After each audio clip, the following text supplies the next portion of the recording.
राजस्थान में कांग्रेस का सियासी संकट की थमने का नाम ही नहीं ले रहा। चुनावी मंचों पर आपने अब तक विरोधी पार्टियों के नेताओं की बयानबाजी तो खूब सुनी होगी, लेकिन राजस्थान में कांग्रेस के नेता, विधायक और मंत्रियों से लेकर मुख्यमंत्री तक की अपने ही नेताओं पर टिप्पणी खूब सुर्खियों में रहती है।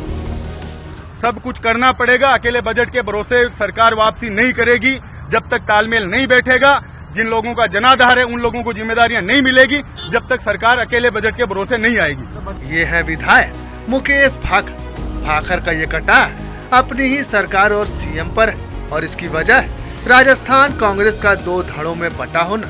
ये कहानी महीने या 2 महीने नहीं बल्कि करीब 4.5 साल पुरानी है। बीते दिनों सचिन पायलट वर्सेस अशोक गहलोत की अदावत उस वक्त भी खूब देखने को मिली जब सचिन पायलट ने राजस्थान में 5 किसान सम्मेलन में हिस्सा लिया। इन सभी संबोधन में सचिन के निशाने पर बीजेपी से कहीं ज्यादा गहलोत सरकार निशाने पर रही। पायलट ने सरकार से न केवल योजनाओं और पेपर लीक पर सवाल उठाए बल्कि खुद पर खड़े किए गए सवालों का जवाब भी कुछ इस अंदाज में दिया। नाराज नहीं है, जो लोग छोड़ के गए हैं वो अवसरवादी लोग हैं, उनको कम उम्र में चांस मिल गया केंद्रीय मंत्री बनने का। जो फितूर कर रहे हैं देश के अंदर, वो फितूर वही कर रहे हैं जिनको पहले मौका मिल गया है। जब मौका मिलना चाहिए था झगड़े होने के बाद में, उसकी बजाय वो पहले मौका उनको मिल गया, इसलिए वो फितूर कर रहे हैं और पार्टी छोड़ के जा रहे हैं।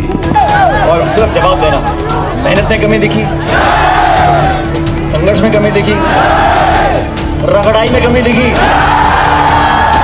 हनुमानगढ़ की सभा में तो पायलट ने अपने पिताजी का जिक्र करते हुए यहाँ तक कह दिया कि मैंने अच्छों को पटकनी देते हुए देखा है।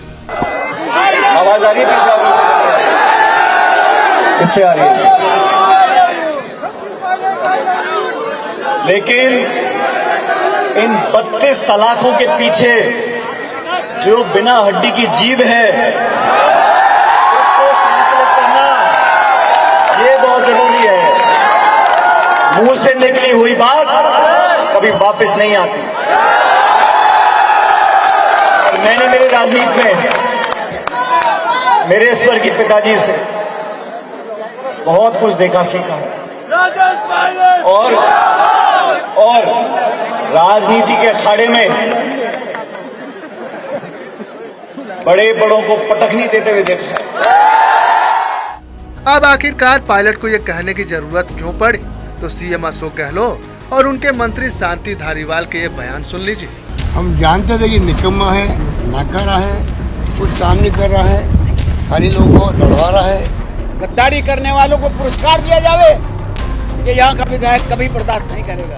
राजस्थान में इसी साल विधानसभा के चुनाव है। कांग्रेस के सामने सबसे बड़ी चुनौती सत्ता में पहुंचने के साथ सीएम के चेहरे को लेकर है। जब भी इस सवाल को सीएम गहलोत से पूछा गया तो उनका जवाब होता है आला कमान। मगर यहाँ सवाल खड़ा होता है, बीते साल सितंबर के महीने में जब आला कमान ने अपने पर्यवेक्षकों को जयपुर भेजा था तो कौन थे वो लोग जिन्होंने आला कमान के आदेश की अवहेलना की थी, और अब अवहेलना पर नोटिस जारी हुआ तो कार्रवाई क्यों नहीं हुई। पायलट समर्थक और 2020 में पायलट के साथ बागी बने विधायक मुकेश भाखर का भी यही सवाल। देखिए, जब एक ही पार्टी में 2 तरह का व्यवहार होने लग जाएगा तो जनता में मैसेज अच्छा नहीं जाएगा। हम लोगों ने बगावत की, उसका खामियाजा हमने भुगता। सबने अपने पद गंवाए, मैंने अपना यूथ कांग्रेस का पद गंवाया, पायलट साहब पीसीसी से हटे और सब तरीके की कार्रवाई हुई। और हमने कभी भी उस समय का पूरा एपिसोड आप देख सकते हो कि गांधी परिवार और कांग्रेस हाईकमान को हमने कभी भी चैलेंज नहीं किया। लेकिन जो 25 तारीख की घटना हुई वो इस कांग्रेस के इतिहास में शर्मसार करने वाली घटना है।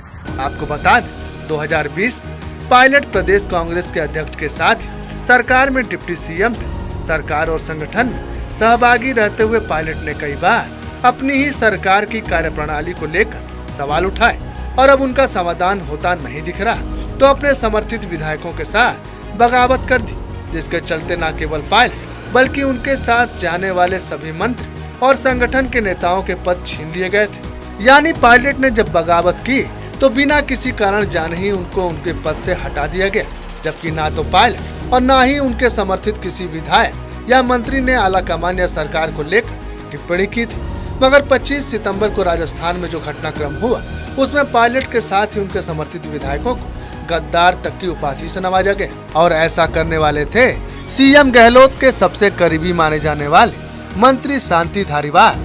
गहलोत ने फिर भी आला कमान के सामने उस घटना को लेकर माफी मांगने की बात कही थी, मगर शांति धारीवाल ने ऐसा कोई कदम नहीं उठाया और न ही आला कमान ने कोई एक्शन लिया।